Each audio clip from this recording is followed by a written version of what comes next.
Ternyata minat baca generasi milenial ini sangat rendah. Tapi minat membaca media sosial sangat tinggi. Ini penyakit ya. Orang berjam-jam berada di depan handphonenya, tetapi dalam tempo 10 menit di depan buku dia sudah ngantuk. Ini tragedi zaman milenial. Indonesia secara umum Indonesia itu tingkat frekuensi membaca masyarakatnya rendah. Kita ini di Asia nomor 65 dari negara-negara yang melek literasi. Itu rendah, di bawah Malaysia, di bawah Thailand, di bawah Singapura. Ya. Di Singapura dan Malaysia, siswa itu minimal membaca 5 buku setiap tahun, minimal. Saya tidak tahu ukuran mahasiswa di negara itu. Kalau di Eropa, ya, hobi membacanya sangat tinggi, ya, puluhan buku per siswa, karena memang sistem di sekolah mengharuskan orang untuk membaca itu. Di Jepang itu ada satu acara khusus, acara nasional, di mana murid itu di dalam kelas, masuk kelas seperti biasa,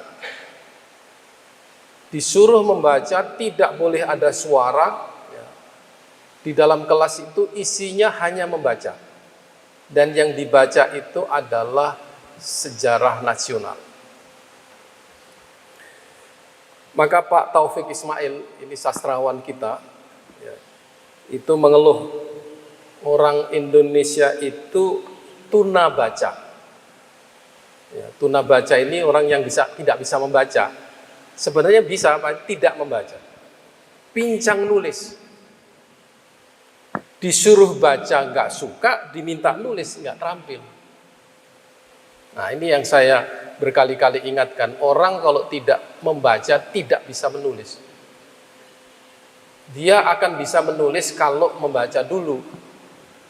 Dan ketika orang membaca itu, mestinya dia belajar bagaimana orang menulis.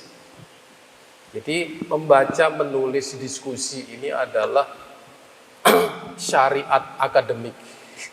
Ya. Syariatnya akademik, itu tidak bisa Anda tawar. Ya. Kalau Anda hanya membaca saja, tidak ada diskusi, itu bisa stres. Ya, ilmu hanya dibatin aja, tidak diujikan. Sama dengan orang makan banyak tapi tidak olahraga, itu kolesterol tinggi. Kemudian di keluarga, ya, juga memang tradisinya begitu. Tidak banyak keluarga yang mentradisikan anak-anaknya untuk membaca. Ini masalah juga. Ya.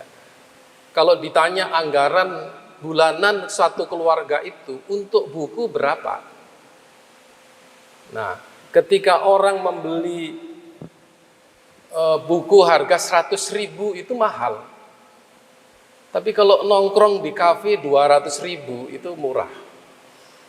Berarti orientasinya kuliner, bukan membaca buku. Artinya orientasi perut lebih besar daripada orientasi otak. Ya. Kalau orang tidak makan sehari, ya, tanpa puasa, hanya minum, dia pasti kelaparan. Tapi tidak membaca sehari, dia tidak merasa kehilangan.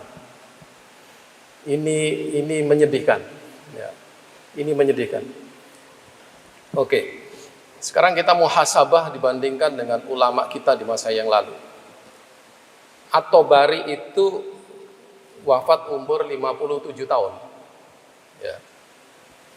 Dia menulis 40 halaman setiap hari selama 40 tahun. Jadi selama hidupnya dia telah menulis sekitar 584.000 halaman. Makanya tafsir Tabarinya tebal sekali. Kemudian dia membaca saja nih, tidak perlu menghafal, membaca 100.000 hadis.